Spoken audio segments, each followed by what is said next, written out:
Bonjour à tous, bienvenue sur ce troisième webinar. J'ai aujourd'hui la chance d'inviter Guillaume. Merci. Salut Aurélien. Enchanté, ravi de te retrouver avec nous. Le sujet d'aujourd'hui, je vous l'envoie, nous allons traiter cultiver un climat de sécurité psychologique en entreprise. L'idée de ce troisième webinar, toujours sur la QVCT, c'est de passer les sujets et de challenger un petit peu les opinions. Je vais te laisser te présenter, Guillaume. Ouais, merci Aurélien. Je t'en prie. Merci de ton invitation. Donc moi, je suis Guillaume Salomon et je suis consultant. J'interviens dans les organisations pour les accompagner dans leur évolution, évolution de leur organisation, évolution RH, dans la démarche qualité. Et donc on les accompagne sur l'évolution, la transformation, surtout notamment quand ils ont des sujets d'organisation, des sujets RH, souvent des sujets pas de crise, mais souvent des sujets compliqués, parfois avec une absence de management, parfois avec des absences de collaborateurs clés. Et donc, voilà, ils ont besoin de renfort et d'accompagnement sur ces différents sujets. Super, effectivement, on a choisi d'inviter Guillaume pour son approche sur la partie organisationnelle. On va peut-être replacer le sujet. Donc, effectivement, on est sur la semaine de la QVCT. L'idée, c'est de vous passer un maximum de tips, un maximum de messages, un maximum d'outils peut-être aussi. On l'a fait sur les 2 premiers webinars. Aujourd'hui, on se concentre sur cultiver un climat de sécurité. Première approche et première question qu'on va te poser, Guillaume, enfin, que je vais te poser, pardon. Pourquoi cette thématique est-elle devenue aujourd'hui incontournable ? Alors, c'est une super question. En fait, elle est devenue incontournable pour tout le monde. Je vais donner 3 chiffres clés, déjà pour commencer. La sécurité psychologique, elle est devenue incontournable. Vous en avez parlé hier, vous avez parlé de l'écoute, du management et de l'écoute. Elle est devenue incontournable parce qu'aujourd'hui, on est dans la course à la performance. On est dans une société de l'instantanéité. Il y a la digitalisation, il y a l'intelligence artificielle. Tout doit aller très vite, donc il y a une espèce de pression aussi qui s'exerce sur tout le monde. Ouais. Et puis, vas-y, continue. Ouais, alors tu vois, la sécurité psychologique, ça passe aussi par la sécurité des micros. C'est gentil. Alors, 3 chiffres clés, je disais 3 chiffres clés. Aujourd'hui, un salarié sur 3 va présenter ou présente des problématiques de santé mentale ou des problèmes de dégradation de la santé psychique. C'est énorme. 1 sur 3. C'est beaucoup. Ça, c'est beaucoup. C'est ça, hein. Ça paraît beaucoup. 1 sur 3, tu vois, quand tu as 10 collaborateurs, tu vois, au moins 2. Voilà, c'est ça. Donc c'est 1 sur 3. 1 sur 3. Parmi ces 1 sur 3 qui ont justement des problématiques au niveau psychique, alors, la thématique de la santé mentale, c'est un vrai tabou en entreprise. Ouais. En fait, c'est un vrai tabou en entreprise. Autant on gère les risques professionnels, tu vois, il y a l'obligation de gérer des risques professionnels. Le casque, les gants, les EPI. Gérer la sécurité même dans les bureaux, tu vois, il y a des vraies obligations légales, il y a des vraies obligations liées au code du travail. Autant les risques psychosociaux, on entend parler, parfois on les prend en compte, mais c'est pas forcément un sujet qui, derrière, a des obligations. Donc là, si tu veux, déjà, la santé psychologique... c'est le vrai tabou d'en parler. Juste ça, déjà. Est-ce que c'est pas sociétal aussi ? Parce qu'on parlait de l'entreprise, là, typiquement, mais est-ce que c'est pas même plus large que ça, la non prise en compte ou la négligence, je dirais ? Alors, je vais répondre à ta question. Juste, je te donne les deux autres chiffres. Parmi ces salariés en entreprise qui vont avoir besoin d'être accompagnés, il y a seulement 30% d'entre eux qui ont un accompagnement. Seulement 30%. Donc, on reprend les chiffres. On en a 1 sur 3 qui est potentiellement en difficulté, en souffrance. Ouais. Et là, tu redécoupes encore en presque 3 pour avoir seulement 30% qui bénéficient d'un accompagnement. Exactement. On fait l'effort, qui sont accompagnés par des praticiens, par des professionnels. Ça, c'est au niveau des salariés. Et quand tu interroges les chefs d'entreprise, les directeurs, les managers, les cadres, en fait, 95% d'entre eux te répondent qu'ils ne savent pas faire. Ils n'ont pas les outils, ils n'ont pas la trousse à outils pour pouvoir accompagner leurs collaborateurs. Ce qui paraît logique au départ. Peut-être de ne pas avoir la trousse si on ne te l'a pas donné. En fait, si on ne te l'a pas donné, si tu n'as pas été formé pour ça, si tu n'as pas les billes, parce que être manager, déjà, c'est pas inné, ça s'apprend. Non, je suis d'accord, on en parlait hier. Et la question de la sécurité psychologique, de la psychologie, les souffrances psychiques, en fait, ce pas des sujets que tu abordes, parce que, justement, ça rejoint ta question, le phénomène sociétal de dire, quand on a un problème, c'est hyper tabou. Déjà, c'est difficile d'aller en entreprise. D'ailleurs, vous l'avez abordé aussi hier, c'est-à-dire que on pense aujourd'hui, alors on parle souvent d'équilibre vie pro, vie perso, sauf qu'à un moment donné, on se dit, quand on va en entreprise, quand on va bosser, on doit laisser ses valises à la porte de l'entreprise, tu vois, et on ne doit pas ramener ses problèmes dans l'entreprise. Alors, c'est absolument aberrant, c'est absolument faux. Ça n'existe pas. Ça n'existe pas. Le poids, la charge mentale que tu as dans ta vie perso, forcément, tu la gardes quand tu vas bosser. Et la charge mentale que tu as professionnellement parlant, forcément, tu l'emmènes à un moment donné aussi chez toi. Hein, ce que tu as dans la tête, c'est pas binaire, t'as pas un interrupteur à un moment donné où tu es en train de dire non, je suis au boulot, hop, je mets l'interrupteur sur off, et puis je vais faire mon boulot. En neuro, on est formé en neuro chez Human. Du coup, j'étais en train d'essayer d'imaginer au neuro de se dire tu mets une case sur le côté, tu ne touches plus, sans c'est pas le faire encore. C'est exactement ça. Donc tu vois déjà, quand tu poses le schéma avec ces 3 chiffres clés, tu te dis, déjà il y a un sujet. Il y a un sujet qui rejoint le management, qui rejoint la qualité de vie au travail, la qualité de vie et les conditions de travail. On parle de management, mais direction aussi, non? Parce que c'est aussi, en fait, c'est à tous les niveaux. La responsabilité et il y a un engagement nécessaire de la partie direction, on est d'accord? On est d'accord. En fait, l'employeur, quand tu relis le code du travail, les obligations de l'employeur, c'est d'assurer la sécurité de tes employés. Bien sûr. La sécurité de tes salariés. Quand je parle en tant qu'employeur, c'est pour ça que je te l'approche comme ça, c'est de me dire, moi, je me sens responsable, en tout cas, et engagé dans cette partie-là. Tu as des obligations, et puis après, moralement, je veux dire, quand tu as des collaborateurs, tu as envie d'abord que tes collaborateurs puissent intervenir dans un cadre le plus sécuritaire possible, le plus serein, parce que forcément, derrière, tu vas aborder aussi la question de la performance de l'entreprise, et donc la performance de tes collaborateurs à faire le travail pour lequel ils sont embauchés. Effectivement, c'est corrélé. Tu ne peux pas travailler l'un sans l'autre, sinon ça devient un centre aéré, quoi. Si tu enlèves la performance. On a là, tu vois, c'est super sympa. Tu parlais aussi hier avec Guillaume et avec les autres intervenants aussi Aurélie d'ailleurs. Des nouvelles générations qui arrivent et avec des nouvelles attentes. Clairement. Tu vois, très clairement. Et derrière ces nouvelles attentes, c'est aussi le bien-être, l'équilibre vie pro, vie perso.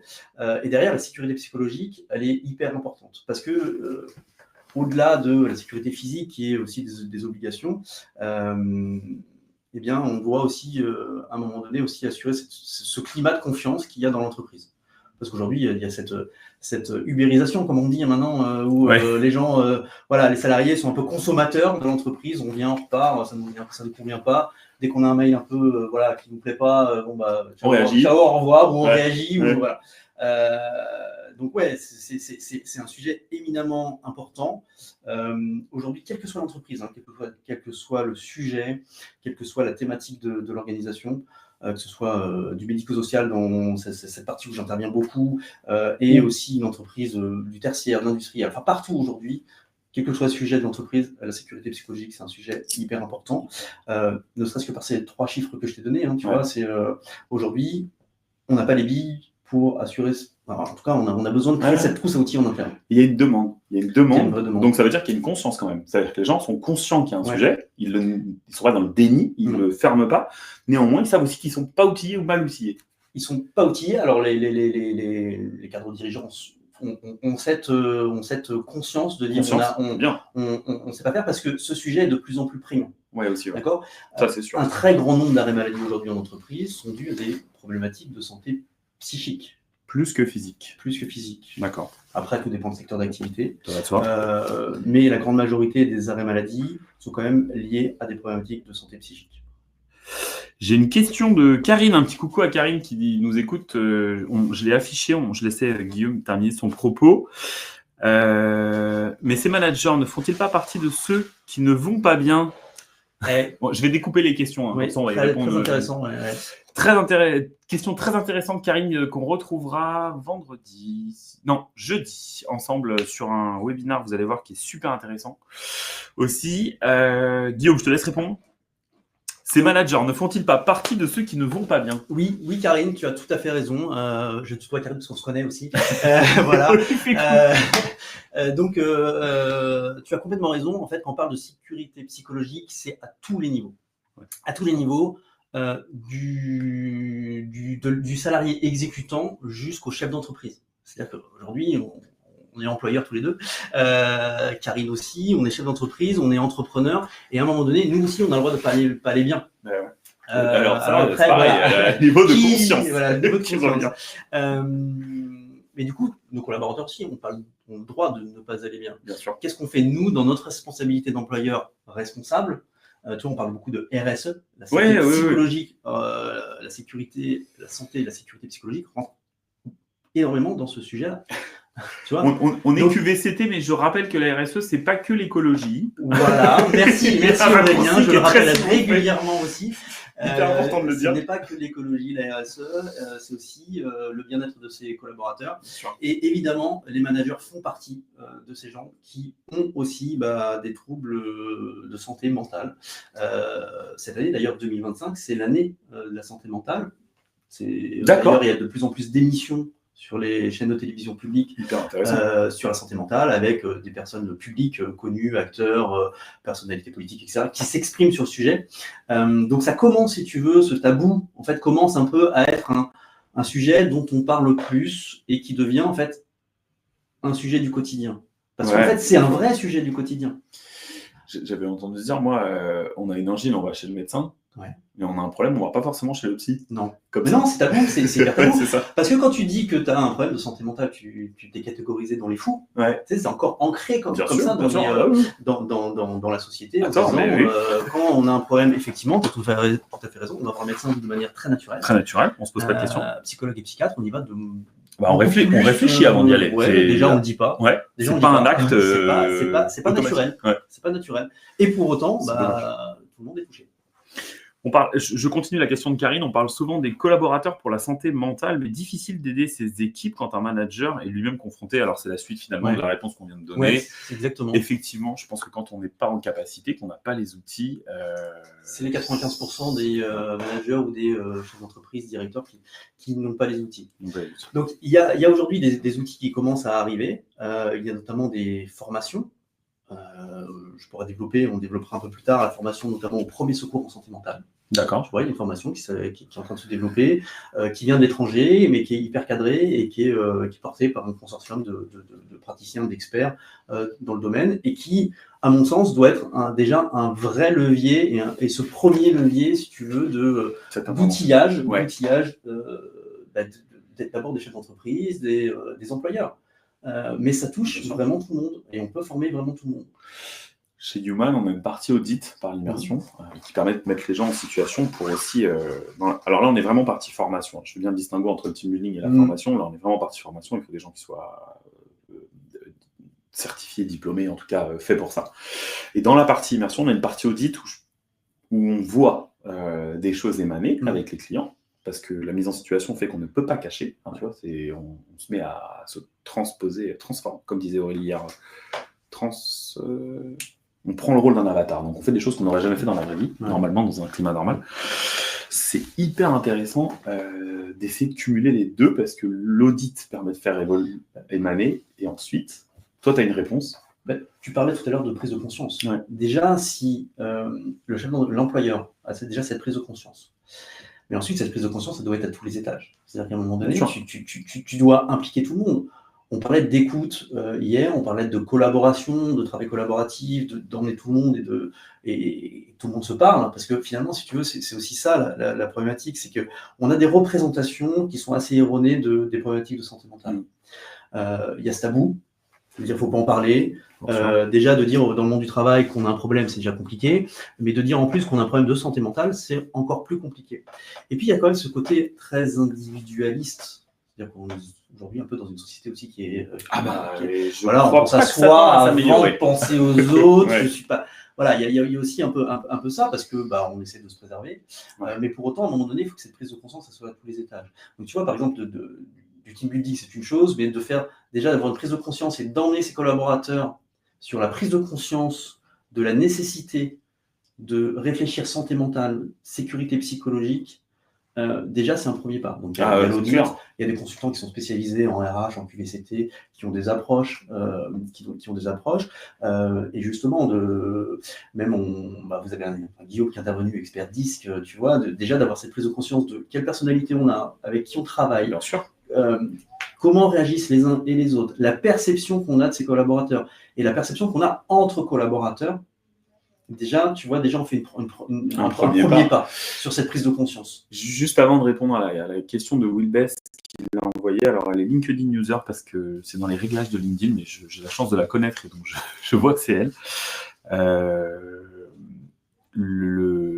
Tu parlais du disque et de Guillaume, effectivement, nous dans les expériences, à partir du moment où déjà on met du disque, même en team building pour rigoler, mais déjà dans la version soft de l'histoire, ça donne des billes et ça donne du cadre et dire ah oui, mais lui il fonctionne comme ça parce que oui, il réagit de cette façon-là face à tel événement et tout ça.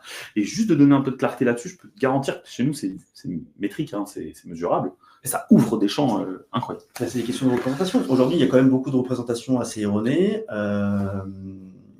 Et se dire finalement que la sécurité psychologique, c'est pas un sujet, parce que de toute façon, voilà, j'ai des beaux bureaux, j'ai mes collaborateurs, moi je les sens bien, etc. Si déjà j'ai un baby-foot. J'ai un baby-foot. Alors là, voilà. J'ai tout réglé. J'ai baby-foot, j'ai tout réglé. Quand j'arrive dans une organisation, on me dit, nous, la qualité de vie au travail, on donne des tickets restaurants.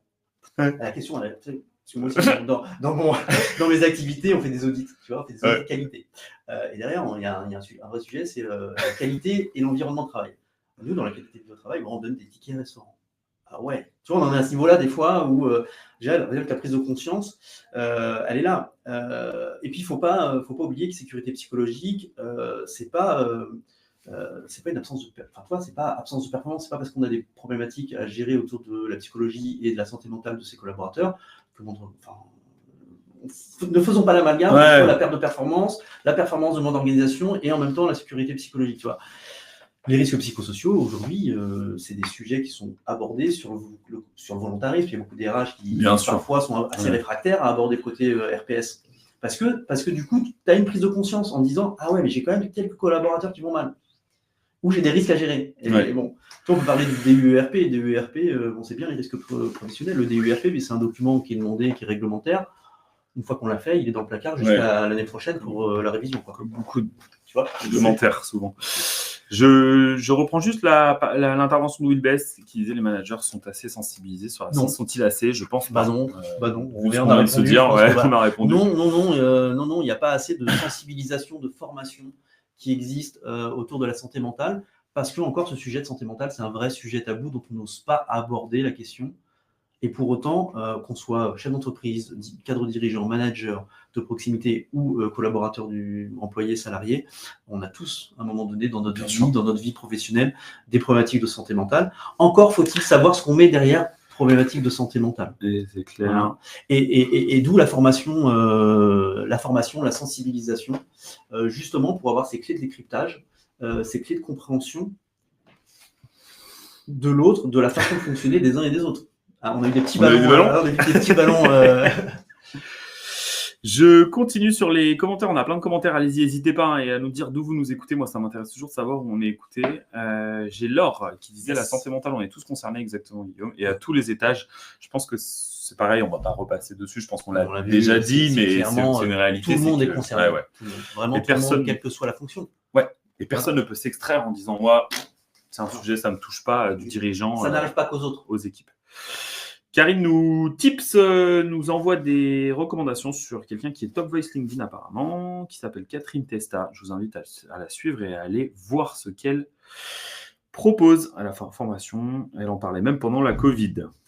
Trop cool. Ce que je vous propose, c'est qu'on passe au deuxième item, ça va tellement vite. Deuxième item de cette journée. Quelles erreurs as-tu l'habitude de voir, toi, Guillaume, spécialiste, en entreprise? Quelles sont les choses, si tu as des choses qui peuvent alerter nos auditeurs sur des faits qui leur ressembleraient, d'accord, par mimétisme? Est-ce que tu as des anecdotes, des choses que tu as vues qui te paraissent dans cet axe-là? Première erreur, c'est de penser que ça n'arrive qu'aux autres.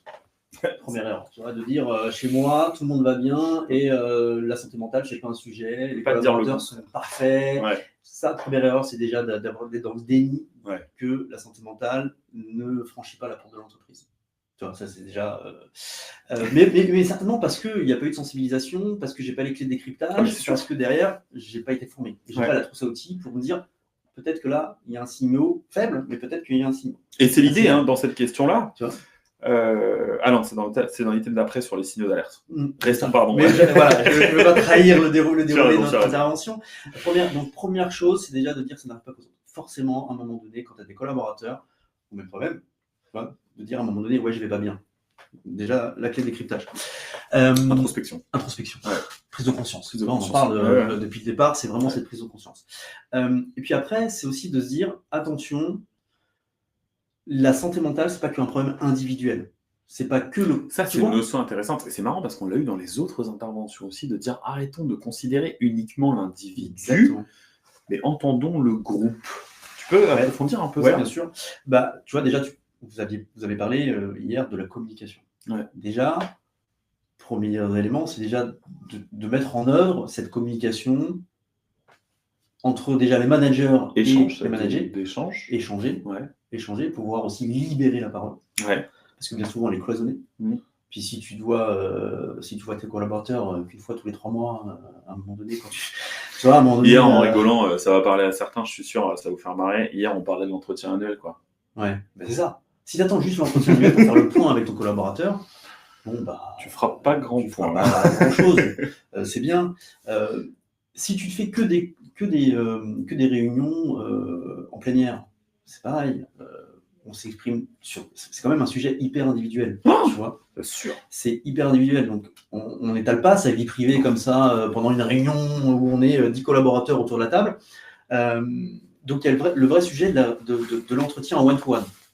Tu vois, où tu vas créer en fait un lien différent que la réunion d'information ou la réunion de travail. Il faut sortir aussi de cette question de la réunion de travail. Et donc, l'idée, c'est quoi? C'est de créer un espace d'échange sécurisé où la personne va pouvoir s'exprimer.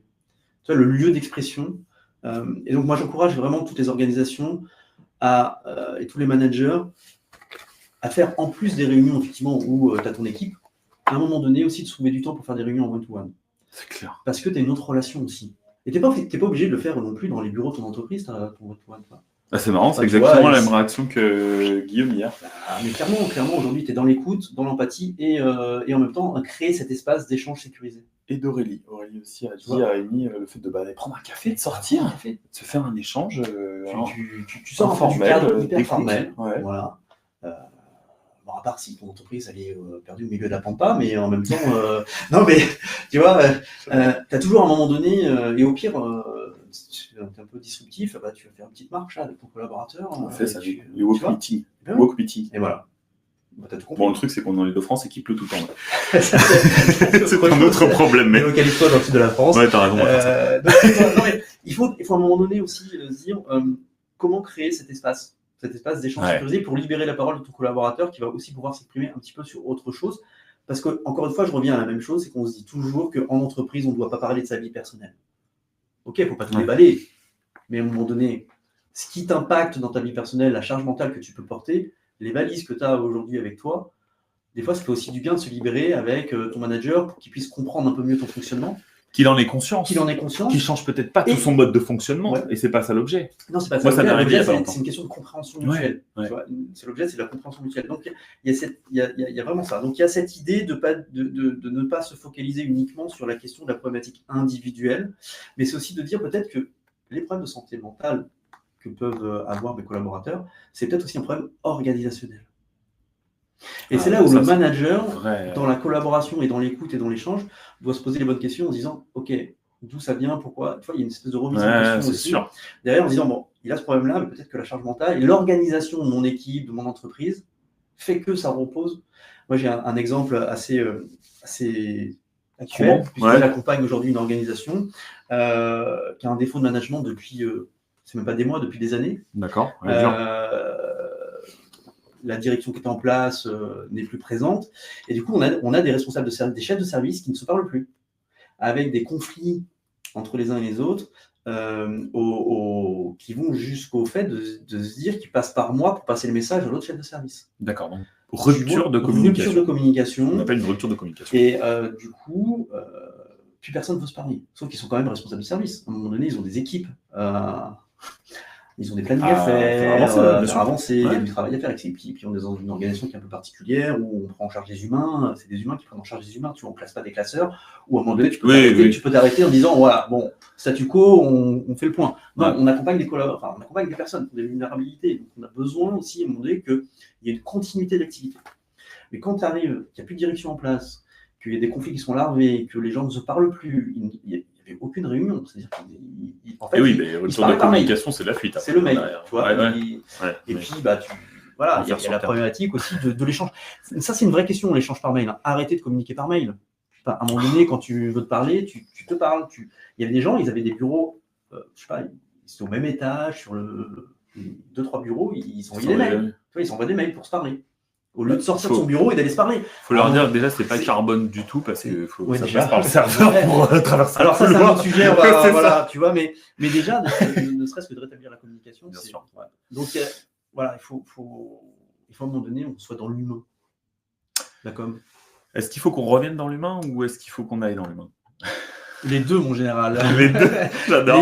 Les deux, parce que quand tu sors pas de ton bureau et que tu envoies juste un mail alors que c'est le bureau d'à côté, déjà, tu as un truc qui va pas. Ouais. Je reprends un petit peu le fil des questions parce qu'on en a pas mal. Si tu me permets, Guillaume. J'ai une question de Yann qui ne s'est pas affichée sur le. Donc, Yann, je suis désolé, je ne pourrais pas l'afficher à l'écran, mais je vais la lire pour qu'on puisse l'entendre. Je vais d'ailleurs enlever le titrage pour que ça évite de polluer le visuel. Yann pose la question: la génération Z, dernière arrivée en emploi, n'invite-t-elle pas plus les entreprises à prendre en compte le bien-être, la QVT, la santé mentale? Point d'interrogation. Oui, c'est vrai. Et je pense que c'est un des vecteurs qui fait qu'aujourd'hui, on en parle de plus en plus. Parce qu'il y a des nouvelles générations, parce qu'ils ont des nouvelles attentes, des attentes d'équilibre, vie pro, vie perso, des attentes de bien-être en entreprise, de plus travailler. On utilise souvent un terme, on va charbonner, tu vois. Tu vois, mais de manière générale, c'est la société, on a envie de travailler dans des conditions qui nous ressemblent, qui sont dans nos valeurs. Et aujourd'hui, on est quand même dans une société où on a quand même beaucoup de choses, où le bien-être est quand même de plus en plus prégnant. Tu vois, oui, c'est une évidence. Tu vois, où on a envie de bien-être. On a envie de bien-être, on a envie de calme, de sérénité, mais on a envie de faire son job. Mais du coup, oui, je pense que ces générations donnent une nouvelle impulsion. Et il faut que les chefs d'entreprise, les employeurs, vraiment prennent en compte ça et donc se préparer. Se préparer, ça veut dire s'outiller, ça veut dire se former. Et notamment la formation à la santé mentale. Il y a plein de choses autour de la formation à la santé mentale. Il y a des fresques de santé mentale pour faire des sensibilisations. Il y a la vraie formation, le premier secours en santé mentale, qu'on porte, mais que d'autres organisations portent, qui est une vraie trousse à outils pour donner des clés de décryptage et d'écoute. Concret. J'ai une deuxième question qui est très intéressante. Alors là, j'ai l'expert disque qui est dans le bureau d'à côté. J'aurais presque voulu le faire rentrer, Wilbès, pour répondre à ta question. Merci d'avoir mentionné le disque. Les erreurs que je vois souvent côté managérial avec le disque, c'est la stigmatisation d'un profil et de ne pas creuser le côté psychologique et performance. Question: comment utiliser le disque à bon escient et ne pas l'utiliser pour manipuler l'autre? Alors moi je ne suis pas expert disque, donc je vais avoir du mal à répondre à cette question. Je ne suis pas non plus expert disque, je suis utilisateur de la méthode, mais pas du tout expert. Je vais essayer de répondre à la place de Guillaume qui nous écoute, qui a réagi d'ailleurs. Guillaume, il a réagi déjà. On avait la discussion avec Guillaume ce matin, c'est hyper rigolo. Sur la partie disque, le disque est en aucun cas, et je le dis sous le couvert de Guillaume qui peut réagir sur le chat, n'est en aucun cas un outil d'enclavement et de tri des gens. C'est pas du tout l'objet. C'est juste d'avoir des notions de sensibilité. Et je pense que... et là, je vais ouvrir un sujet sûrement un peu clivant, mais c'est pas grave, j'ai pour habitude de dire ce que je pense. Je pense que certains centres de formation utilisent le disque comme un élément rassurant, en disant « ça y est, je mets une étiquette sur quelqu'un, ça me rassure ». Ouais, puis j'ai fait la formation. Et j'ai fait la formation, sauf qu'en fait, c'est un outil qui est bien plus profond que ça, bien plus complexe que ça, et qui du coup nécessite une approche bien plus profonde aussi, d'aller chercher plus loin que de se dire « ah, il est rouge ou il est jaune ». Oui, c'est bien. Ok, merci, très bien. C'est génial, mais qu'est-ce que tu en fais? C'est ça derrière. Et c'est ça la vraie question. Et je pense que pour pousser l'outil disque, c'est être capable de comprendre comment on peut évoluer. Et il y a des choses et j'ai déjà vu, moi, des formateurs oublier de le rappeler. Dans les profils disques, on oublie de dire que c'est mouvant. Et ça, c'est hyper important. C'est qu'on peut être Tu peux passer d'une couleur à l'autre. Exactement. Tu peux être rouge, tu peux devenir en général. Alors, tu passes pas forcément d'un extrême à l'autre, mais en tout cas, il y a des mobilités possibles. Donc, il ne faut pas enclaver les gens et prendre ça pour acquis. Je me permettais de faire une petite parenthèse. Sur ce que tu dis, Aurélien. Vas-y. En fait, si tu veux, je fais le parallèle entre ce que tu viens de dire et les erreurs qu'on a évoquées là-dedans. C'est de stigmatiser les gens. Tu sais, quand on parle de l'individualité, on l'a mis dans une case. Ouais. Lui, il a un problème, c'est lui le problème. Ok, mais est-ce que derrière, on va essayer de voir, il y a une question de perception derrière. C'est chez Oubès qui me remercie. Pas de souci, avec plaisir. Et c'est bien de le préciser, ouais. Yann, c'est la question qui est arrivée qu'on a eu tout à l'heure. Alors Yann, c'est un ami. D'accord. On travaille ensemble sur et effectivement, alors lui, il intervient notamment sur le management et les nouvelles générations. Je remets la question de Yann de tout à l'heure, on peut l'afficher maintenant. Ok, super. La génération Z, dernière arrivée, n'invite peut-être pas les entreprises. Oui, enfin, il sera même plus à même d'en parler. Il intervient parce qu'il forme justement les chefs d'entreprise, les managers et les directeurs au management de ces nouvelles générations. Eh bien, Yann, si tu veux passer boire un café, tu es le bienvenu chez Human aussi, avec grand plaisir. Je propose, ça fait bientôt 30 minutes qu'on est en ligne, je propose qu'on passe à la troisième approche qu'on a un petit peu évoqué, approché tout à l'heure.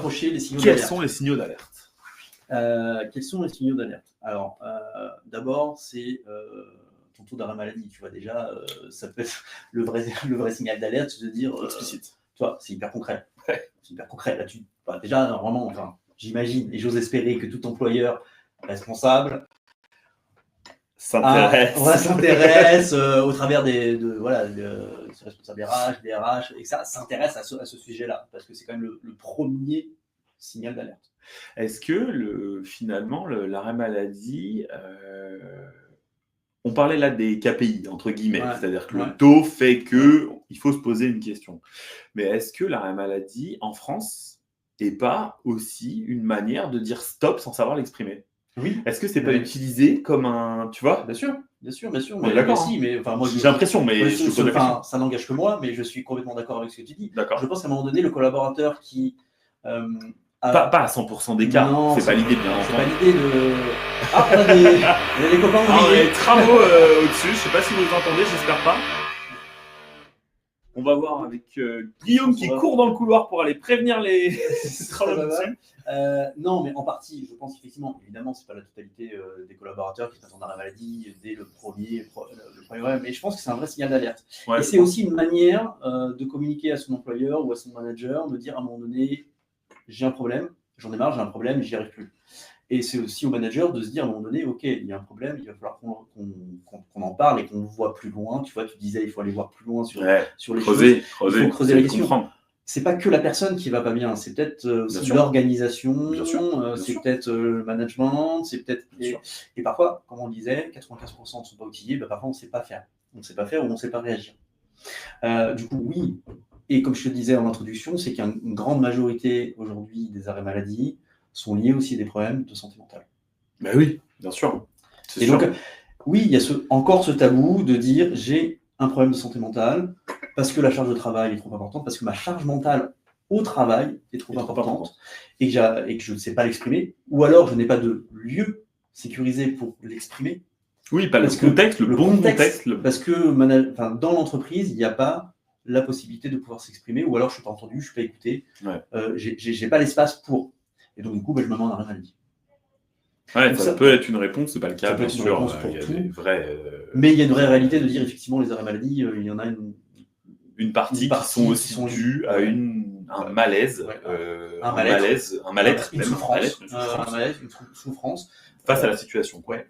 Et peut-être parce que on m'a pas donné les moyens dans mon entreprise, dans mon organisation, de pouvoir trouver des solutions de manière collaborative, tu vois. Donc oui, c'est un premier signal d'alerte. Là, le taux d'arrêt maladie, le contexte d'arrêt maladie, et surtout après, dès le retour du collaborateur, c'est aussi comment tu accueilles le collaborateur qui revient.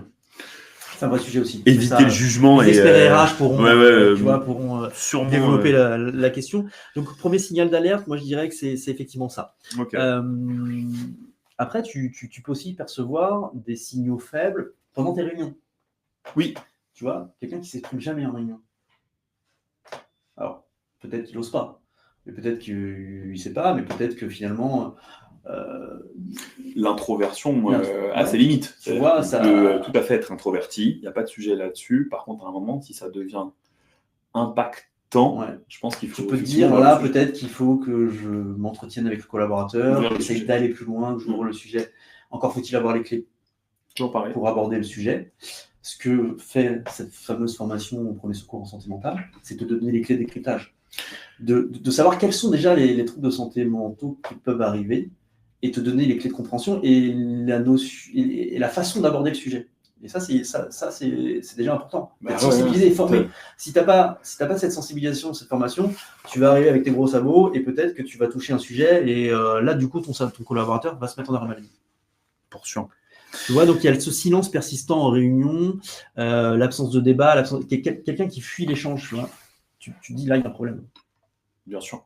C'est un signe fort. Là, on n'est même plus dans le signal faible. Non, on est déjà dans le signal fort. D'accord. Donc, on rentre dans l'évitement, qui est une action physique même. J'ai affiché il n'y a pas de question, c'est juste Guillaume qui reprécise. Merci Guillaume d'abonder sur ce que j'ai pu essayer d'expliquer sur l'utilisation du disque, effectivement, qui n'a rien de clivant et qui est surtout pas fait. Et c'est même extrêmement mal utilisé que d'essayer de créer des catégories et de classer les gens dans des cases, alors qu'en fait, c'est mobile. Et ça peut être mobile sur une situation même. Tu peux changer même dans une situation. Donc, c'est top. Ok, Signaux, je serais hyper fan, Guillaume, qu'on prenne le temps d'en discuter pour intégrer cette formation à ta boîte à outils là, d'Eris, dans une immersion. Raconter une histoire autour de ça. Je prends l'équipe commerciale en otage sur le webinaire. La santé mentale, c'est un véritable sujet qu'il faut creuser. En fait, il faut libérer cette question de la santé mentale. Tu vois, libérer ce sujet, ça fait partie de la vie de l'entreprise. C'est véritablement... Si on veut faire de la qualité de vie au travail, tu ne peux pas passer outre la question de la santé mentale des collaborateurs. Je suis persuadé. Alors, outre le sujet, c'est pas tant d'en parler, c'est aussi tout ce que tu mets en œuvre, tout ce que tu mets en place, et tout ce que tu mets à disposition pour tes collaborateurs, pour toi-même en tant qu'employeur, pour toi-même en tant que manager ou directeur. Je me permets une transposition, j'ai un truc qui m'a tilté quand tu as dit ça. Alors, pour redonner un peu de contexte, moi je suis un fracturé du système scolaire. J'ai jamais réussi à l'école. Par contre, quand je suis rentré sur le marché du travail, j'étais, je pense, beaucoup plus adapté à ça. J'ai passé une scolarité, on n'a pas arrêté de me dire que j'étais un bon à rien, en gros. Aujourd'hui, j'ai eu plusieurs sociétés, je pense avoir pris une revanche là-dessus. Moi, je pense l'avoir ressenti à l'école, ça. Tu vois, je l'ai jamais ressenti en entreprise, heureusement pour moi, ça arrivera peut-être. Mais je pense l'avoir ressenti à l'école. Ça m'a ramené à ça quand tu as dit ça. Écoute, merci d'aborder le sujet, tu vois, parce que... Alors, c'est pas prévu, on l'a pas écrit, ça. Non, écoute, je rebondis, parce que effectivement, ça peut être aussi un autre sujet, c'est qu'à un moment donné, oui, la parole se libère autour de la santé mentale, mais en même temps, avant d'être sur le monde du travail, qu'est-ce qu'on fait pour que les salariés de demain soient préparés à la question de la santé mentale, ou les chefs d'entreprise ou les employeurs de demain. Et du coup, en fait, si tu veux, je rebondis encore une fois sur cette formation. Cette formation, elle s'adresse évidemment au monde de l'entreprise, au monde du salariat, mais elle s'adresse aussi à tous ceux qui sont aujourd'hui dans les écoles de commerce, dans toutes les écoles d'ailleurs. Il y a d'ailleurs des modules de premier secours en santé mentale spécifiques pour les ados. On peut développer et décliner cette formation pour commencer à donner aux ados aussi des clés de décryptage, de compréhension de cette question de santé mentale. Moi, je travaille dans une école où je forme des dirigeants de service à la personne, tu vois. Et il faudrait en fait que toutes les écoles, que ce soit les écoles de commerce, les alternants, toutes les écoles aujourd'hui se saisissent aussi de cette question de santé mentale, parce que les écoles sont là pour préparer les futures générations et les préparer à aller sur le monde du travail. Donc si on ne leur donne pas, dès que possible, en fait, ces clés de compréhension des questions de santé mentale, demain, on aura du mal à avancer. Donc plus on s'y prendra tôt et plus ce sera intéressant. Donc je pense que la question de la santé mentale ne doit pas être abordée uniquement par les employeurs et par le monde du travail, mais aussi l'étape d'avant, tu vois, où tu es encore en scolarisation. On réfléchit à ces questions-là chez Human, parce que dans l'aspect formation, on essaie de l'approcher avec une manière différente de ce que peut proposer l'éducation nationale, avec quelque chose de plus ludique, de plus ludopédagogique, de plus facile à encaisser pour tout type de cerveau, quel que soit son mode de fonctionnement. Le jeu est un truc simple. Et je me dis que là, on a un truc à faire là-dessus pour le rendre fun et accessible et intéressant. Et... C'est vrai, quand tu dis, on va parler de la santé mentale. Pas sexy, sexy de première approche. Tu te dis, la santé mentale. Même le terme de formation à la santé mentale, déjà, tu te dis, waouh. Mais pour autant, tu vois, l'objectif, c'est pas de devenir psychologue ou psychiatre, c'est pas de remplacer, en fait, ni les psychologues, ni les psychiatres. Voilà. L'objectif, c'est d'avoir des clés de compréhension sur ce qui peut arriver et avoir une perception de l'autre ou de soi-même de manière différente, d'avoir des clés de compréhension. Des clés de compréhension, j'aime bien cette notion-là. Tu vois. Super. Je vais laisser une dernière phase de questions. J'affiche les commentaires. Ça doit commencer à l'école. Bon, Laure, je crois, partage notre point de vue. Ouais, merci Laure. On partage beaucoup sur cette question de santé mentale avec Laure. Elle intervient également sur la partie QVCT, RH. C'est un sujet qui la touche aussi beaucoup. Ça se voit dans les commentaires. Et merci Laure d'intervenir là-dessus, c'est hyper important. On l'a prouvé par l'exemple. Ce que je propose, c'est qu'on passe à la dernière phase. Est-ce qu'il y a un sujet que tu voulais spécifiquement aborder, Guillaume ? Je me permettrai de conclure sur les solutions qu'on peut essayer d'apporter nous chez Human. Et on s'en arrêtera là pour ce super webinaire. Merci à toi d'avance. Ouais, mais pas de souci, avec plaisir. C'est un sujet qui m'intéresse beaucoup et qui est véritablement d'actualité. On a besoin d'avancer. Alors, si tu veux, on a parlé de beaucoup de choses. Je vais peut-être resynthétiser un peu les choses.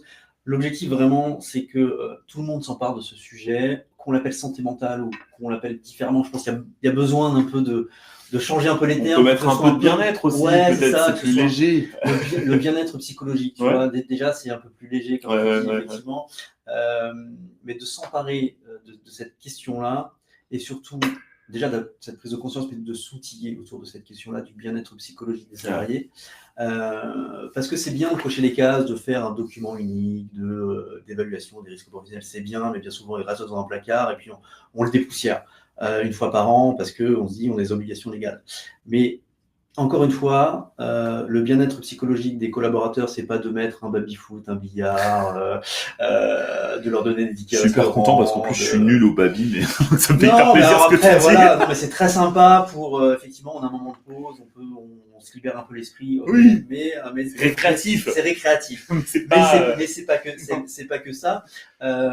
Il faut en parler avec légèreté. J'ai un client qu'on accompagne là qui sont des très grandes chaînes d'hôtels et en fait qui ont pris ce sujet-là en main, tu vois, parce que ils vont créer des brigades de personnel formé au sujet de la santé mentale pour développer une culture du bien-être des collaborateurs, redévelopper cette question de climat social au sein de l'hôtel, qui est un très grand hôtel parisien, et l'objectif c'est vraiment de se dire dans notre responsabilité d'employeur, on estime que c'est aussi important d'être formé au bien-être psychologique des salariés et de savoir réagir, donc d'être formé au premier secours en santé mentale. C'est aussi important que d'être formé au premier secours en santé physique. Tu vois, on parle souvent des SST. Tu vois, ok, c'est super bien, mais les SST sont formés pour cas de malaise, massage cardiaque, hémorragie, etc. Pourquoi ces gens-là, on ne les formerait pas aussi à intervenir en santé mentale et pourquoi on ne développerait pas? C'est aussi important la santé mentale que la santé physique. Et je pense que c'est ça qu'il faut retenir, c'est à équivalence et qu'il faut prendre en compte le sujet de manière légère. Hein. Voilà. Quand je dis légère, c'est pas important. Pas, tu vois, pas dramatiser les choses, de manière libératoire, plus que de créer une chape de béton au-dessus qui rend le truc complètement inaccessible. C'est ça. J'ai un parallèle qui vient, j'ai mon papa qui était prof de sport, qui me disait un esprit sain dans un corps sain. Il disait que l'un ne va pas sans l'autre dans le sport. C'est-à-dire que tu ne peux pas travailler que sur le physique. Non. Si tu n'as pas le mental qui est corrélé, tu as un décrochage. Donc je retrouve un peu ça dans ce que tu dis. C'est clairement ça. Tu peux prendre autant les risques physiques que les risques mentaux. C'est créer ce climat de sécurité psychologique auprès des salariés, créer ce climat de sécurité. Il faut arrêter psychologique, toi. Ce climat de sécurité de manière globale au sein de l'entreprise pour qu'un collaborateur ne vienne pas travailler avec, même s'il a des valises et un poids, une charge mentale, qu'il puisse aussi à un moment donné trouver un espace libérateur au sein de l'entreprise. Parce que je pense que l'employeur responsable a aussi cette responsabilité-là de dire à ses collaborateurs, si vous venez travailler chez nous, on est là aussi pour vous aider. On n'attend pas que de vous une performance, on est aussi là pour vous aider et on peut y arriver. Parce que la QVCT, c'est bien, on en parle, on y met beaucoup de choses, mais en fait, ça se décrète pas la qualité du travail. Non, ça se construit. Ça se construit avec plein de petits modules. C'est une stratégie, c'est pas un truc qu'on pose sur la table. Ouais. C'est clairement ça. J'affiche un petit peu les commentaires. Alors, tu as une hola numérique, Guillaume, sur bravo Guillaume, bravo à toi. J'ai des fans. Ouais, c'est ça, une hola numérique. C'est ce qu'on appelle une hola numérique. Merci à l'entreprise. Will Best nous recommande L'entreprise sereine, un livre à lire. Allez-y. J'adore bouquiner, jetez-vous dessus. Karine qui fait une remarque. Ce qui est terrible, je trouve, c'est qu'aujourd'hui, on se focalise sur le nom santé mentale et l'image que ça renvoie plutôt que les bienfaits de prendre le sujet à bras-le-corps. C'est exactement la même chose que l'offboarding, mais ça, on en parle demain. Rendez-vous est pris, Karine. Très bon teasing, Karine. Très bon teasing. Magnifique transition sur le webinaire de demain. C'est ce qu'on disait. Santé mentale, c'est un terme qui est galvaudé et ça donne du poids et de la lourdeur. Il faut parler un peu de oui, de l'amener, de le ramener de manière différente. Mais ça viendra.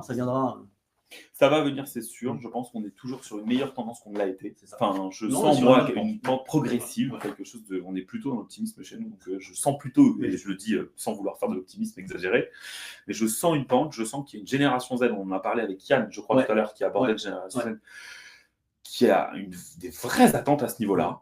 Pas de bullshit. On peut pas y aller avec un coup de marketing, ça marche pas. C'est vraiment des approches où ils ont besoin de choses concrètes, palpables, et utilisables. De se sentir bien, utile. Et ça va nous aider. Mais je pense que vos activités chez Human ont un vrai levier pour justement aller dans ce sens-là, de changer la perception qu'on a de la santé mentale, qui peut être quelque chose d'être abordé beaucoup plus facilement, du serious game, de l'immersion. Et il y a plein de choses qui peuvent un peu dédramatiser cette notion de santé mentale. Pour rebondir là-dessus, on en terminera là-dessus sur ce superbe échange. Merci encore une fois.